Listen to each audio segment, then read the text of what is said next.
Hello everyone and welcome back to my channel. So friends, हमने पिछले video में जहां पर exchange traded funds in India इस कॉन्सेप्ट पर बात की थी और मैंने आपको एक जनरल अवेयरनेस की तरह बहुत सारी इंपॉर्टेंट इंफॉर्मेशन आपको प्रोवाइड की थी, जहां पर हमने ये भी प्रॉमिस किया था कि एक्सचेंज ट्रेडेड फंड्स के जो फंडामेंटल कॉन्सेप्ट्स हैं हम इसके डेप्थ में जाएंगे और इसे बहुत अच्छे से समझेंगे, इसका पूरा का पूरा ऑपरेटिंग एंड आर्बिट्रेज मैकेनिज्म। अब ऑफ कोर्स जैसे जैसे मैं इस फील्ड में आगे बढ़ूं वहां पर बातें थोड़ी सी टेक्निकल होती जाएंगी, बट ये डिपेंड करता है कि आप कितने डेप्थ तक एक्सचेंज ट्रेडेड फंड्स के बारे में जानना और सीखना चाहते हैं। तो कुछ बातें हम रिकॉल करते हैं। किसी इन्वेस्टर को स्टॉक मार्केट में इन्वेस्ट करना हो खुद से, तो उसे एनालिटिकल स्किल्स आनी चाहिए।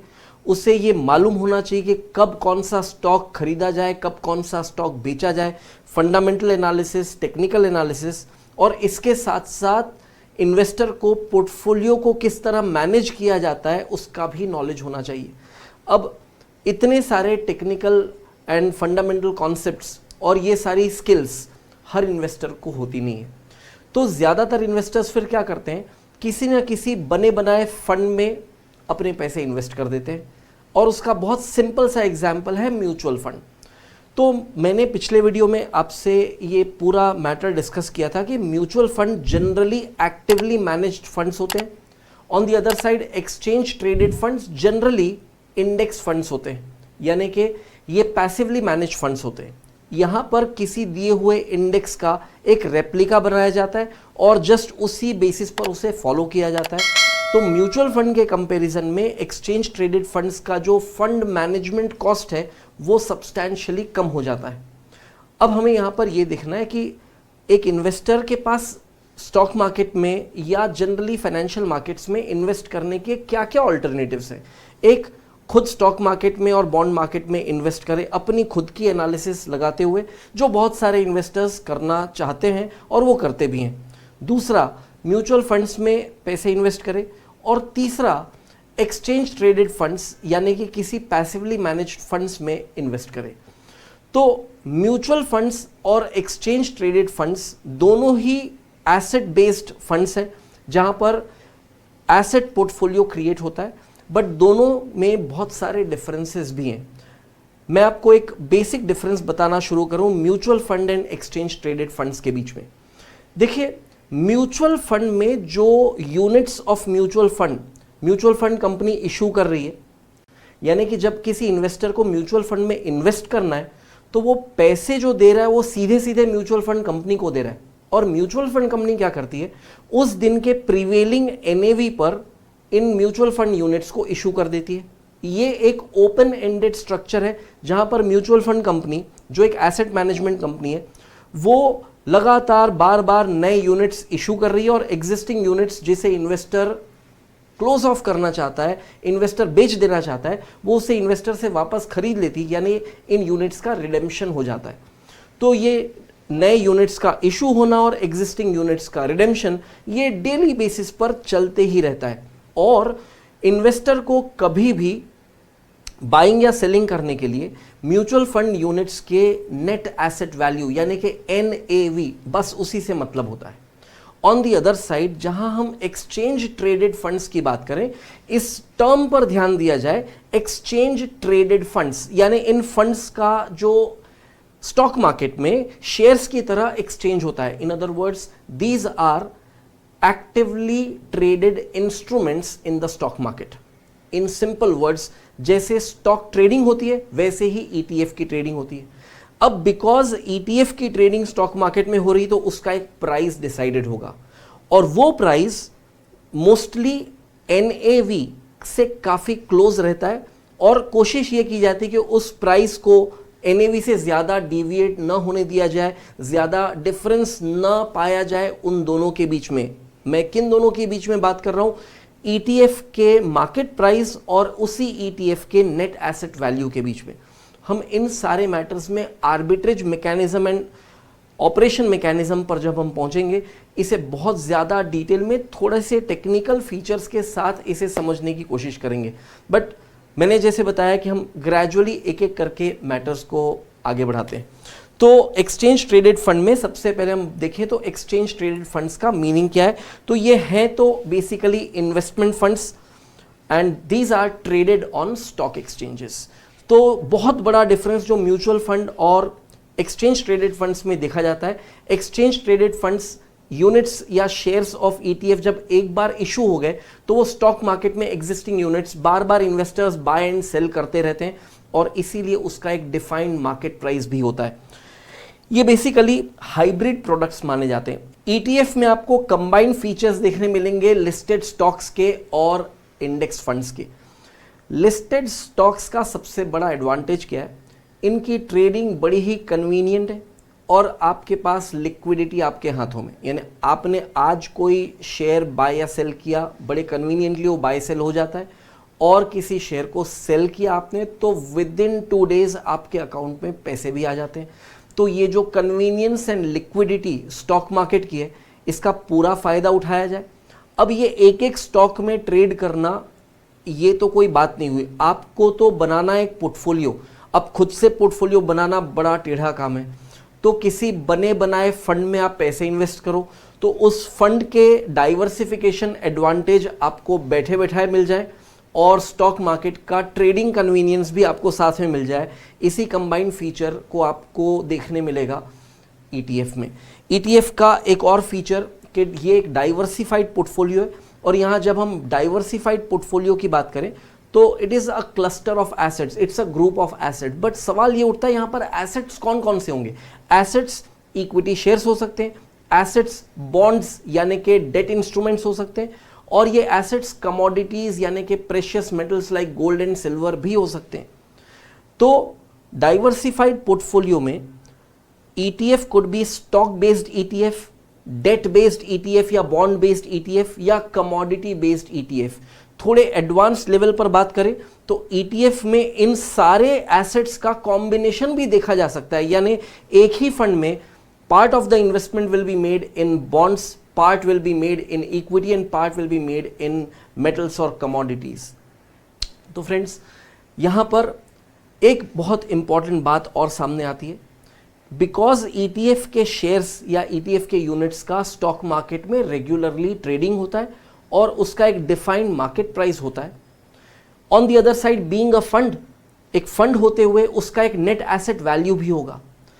अब जरा सोचिए कि ईटीएफ का जो मार्केट प्राइस है और ईटीएफ की जो एनएवी है, इसमें डिफरेंस आ जाए तो जो पॉसिबल है डिफरेंस आ सकता है, क्योंकि नेट एसेट वैल्यू अपने तरफ उस एसेट के कॉम्पोजिशन पर ध्यान दे रहा है। नेट एसेट वैल्यू कैसे आती है, उस फंड में जितने भी एसेट्स इंक्लूडेड हैं उनका आप मार्केट वैल्यू ले लीजिए, उस फंड की जो भी स्पेसिफिक लाइबिलिटीज हैं आप उन्हें सब्ट्रैक्ट कीजिए और जो नेट एसेट वैल्यू आया उसे नंबर ऑफ शेयर्स या नंबर ऑफ यूनिट से डिवाइड कर दीजिए, आपको मिल जाएगा NAV per unit. On the other side जो मार्केट प्राइस है वो तो मार्केट डिमांड एंड सप्लाई पर बेस्ड है, जो प्राइस NAV के कंपेरिजन में डिफर कर सकता है।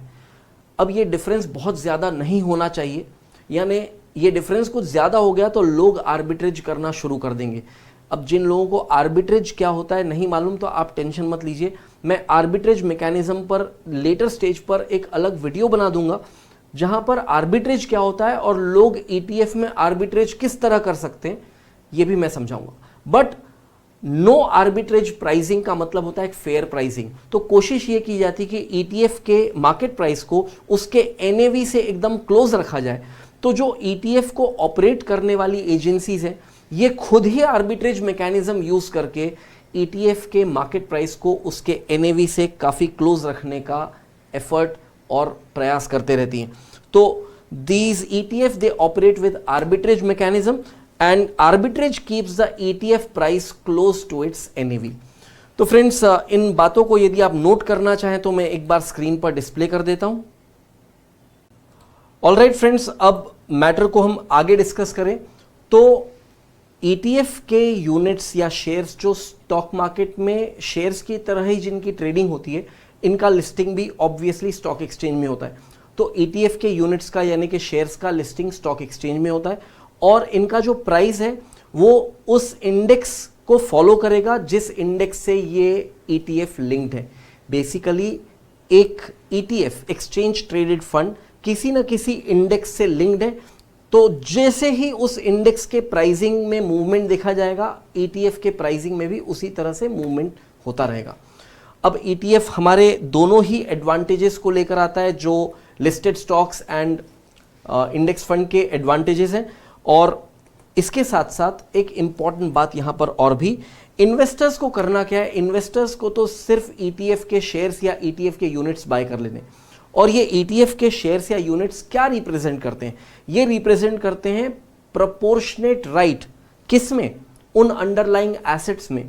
तो यहां पर अंडरलाइंग एसेट्स क्या है, जिन एसेट्स की कॉम्पोजिशन से ETF यानी जो एक्सचेंज ट्रेडेड फंड बनाया गया है, अब भले ही वो किसी इंडेक्स का रेप्लिका हो, किसी इंडेक्स को कॉपी करता हो, या वो एक्टिवली मैनेज फंड हो, बट वो फंड उसके अंदर जो जो एसेट्स इंक्लूडेड हैं, हम इन्हें अंडरलाइंग एसेट्स कह सकते हैं। और इन एसेट्स पर हमारे इन्वेस्टर का पूरा राइट तो नहीं बनता, क्योंकि सबने मिलकर इसके यूनिट्स या शेयर्स खरीदे, तो हर एक इंडिविजुअल इन्वेस्टर का एक प्रोपोर्शनेट राइट जरूर बनता है। तो मैं अगेन इसे यहां पर डिस्प्ले करता हूं, आप इसे जल्दी से नोट कर लीजिए and then we move ahead. Alright friends, अब आगे बढ़ते हुए नेक्स्ट मैटर जो हमारे सामने आता है, की characteristics of exchange traded funds. Exchange traded funds के सारे इंपॉर्टेंट कैरेक्टरिस्टिक्स तो हमने वैसे ही डिस्कस कर लिए, जस्ट आपके ध्यान के लिए हम उन्हें रिकैप कर लेते हैं। डाइवर्सिफिकेशन सबसे पहला एडवांटेज और उसका बहुत बड़ा कैरेक्टरिस्टिक बन जाता है, बड़ा ही इंपॉर्टेंट कैरेक्टरिस्टिक, कि आप यहां पर किसी भी इंडिविजुअल एसेट में इन्वेस्ट नहीं कर रहे हैं, आप एक पोर्टफोलियो यानी एक फंड में इन्वेस्ट कर रहे हैं, तो वहां पर पूरा डाइवर्सिफिकेशन एडवांटेज आपको ऑलरेडी मिलता है। और मैं डाइवर्सिफिकेशन की बात जहां करूं तो भूलेंगे नहीं, यहां पर इन्वेस्टमेंट स्टॉक बेस्ड ETF में हो सकती है, या बॉन्ड बेस्ड ETF में, या कमोडिटी या मेटल बेस्ड ETF में, या इन सब के कंबाइंड फीचर को लेकर एक जो मल्टी एसेट फंड बनाया जा सकता है, उसमें भी ये डाइवर्सिफिकेशन एडवांटेज आपको मिलेगा। ट्रेडेबिलिटी, इसके बारे में भी मैंने आपको बताया था, जितना कन्वीनियंट स्टॉक ट्रेडिंग है उतना ही कन्वीनियंट ETF का ट्रेडिंग है। ट्रांसपेरेंसी, बड़ी इंपॉर्टेंट बात, ETF ऑपरेटर्स क्या करते हैं कि किसी भी एक पॉइंट पर उस एक्सचेंज ट्रेडेड फंड के एसेट की कॉम्पोजिशन में कौन कौन से एसेट किस प्रोपोर्शन में इंक्लूडेड है उस फंड में, इसका कंप्लीट डिस्क्लोजर पूरी ट्रांसपेरेंसी के साथ प्रोवाइड करते हैं। क्योंकि यहां पर स्टॉक मार्केट में जब एक इन्वेस्टर स्टॉक की तरह ट्रेड कर रहा है किसी ETF के यूनिट को, तो उस ETF के यूनिट या ETF के शेयर क्या रिप्रेजेंट करते हैं, उस पूरे अंडरलाइंग एसेट में एक प्रोपोर्शनेट राइट। तो आखिर वो अंडरलाइंग एसेट है क्या और कितनी वैल्यू के हैं, किस प्रोपोर्शन में उनका कॉम्बिनेशन बनाया गया है, इन्वेस्टर को ये जानकारी होनी जरूरी है, और ये जानकारी दी जाती है। एंड यहीं पर ट्रांसपेरेंसी एक बहुत इंपॉर्टेंट कैरेक्टरिस्टिक बन जाता है।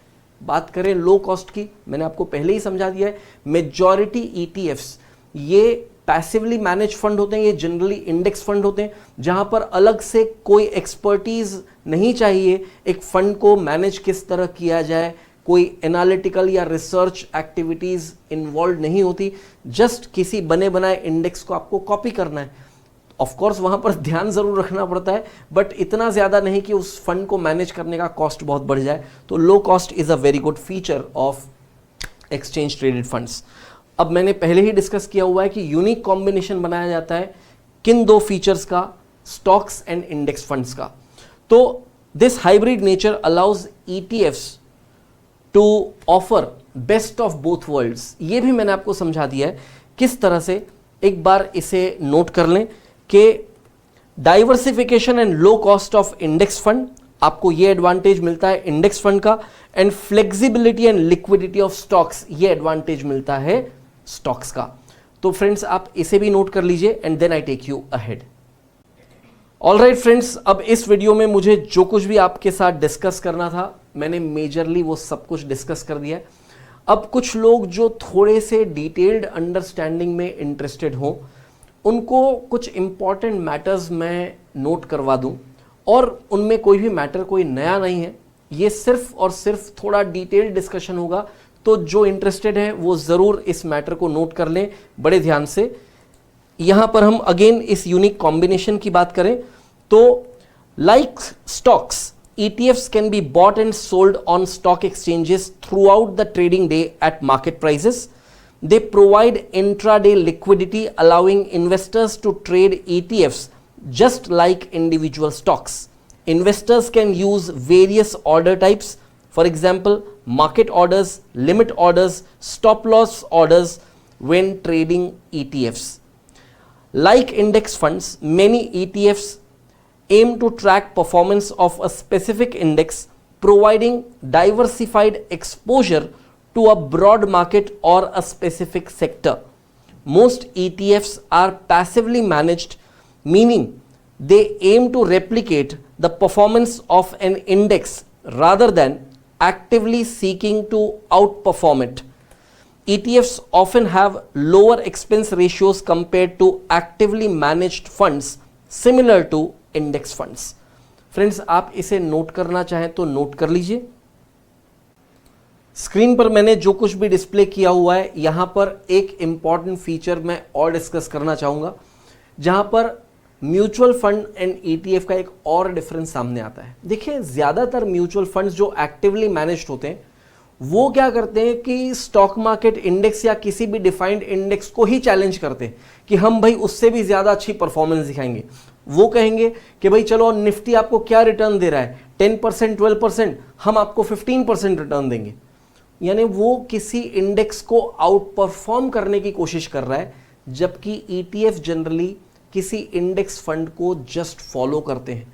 तो देखिए, एक तरफ से दोनों में एडवांटेज अपने अपने और दोनों के अपने अपने ड्रॉबैक्स भी हैं. ड्रॉबैक एक इंडेक्स फंड में ऐसा आता है कि जहां पर अच्छा पोटेंशियल होते हुए भी आप अलग से कुछ एडिशनल गेन नहीं कर रहे हैं, क्योंकि आप सिंपली उस इंडेक्स को फॉलो कर रहे हैं. ऑन द अदर साइड, जहां पर म्यूचुअल फंड्स जनरली यहां पर एडवांटेज उठा लेते हैं कि एक्टिवली मैनेज पोर्टफोलियो रखने की वजह से वो कभी कभी इंडेक्स को, यानी किसी भी स्टॉक मार्केट इंडेक्स, जैसे हम कहें इंडिया में निफ्टी को आउट परफॉर्म कर सकते हैं. बट उन म्यूचुअल फंड्स में सबसे बड़ा जो ड्रॉबैक आता है, इस एक्टिवली मैनेज्ड फंड या इस एक्टिवली मैनेज्ड पोर्टफोलियो को मेंटेन करने के लिए cost of managing the fund is very high. तो फ्रेंड्स, जैसे कि मैंने पहले भी बताया था, ये पूरा का पूरा एक्सचेंज ट्रेडेड फंड्स का जो डिस्कशन है, ये बहुत जल्दी ख़त्म नहीं होने वाला, और ये पूरा बहुत लंबा वीडियो ना हो जाए, इसीलिए मैंने इस वीडियो को अलग अलग पार्ट्स में ब्रेक कर रखा है. तो अगले पार्ट में आपसे फिर मुलाकात होगी. आप मेरे चैनल से जुड़े रहिए. Thank you very much for attending this session.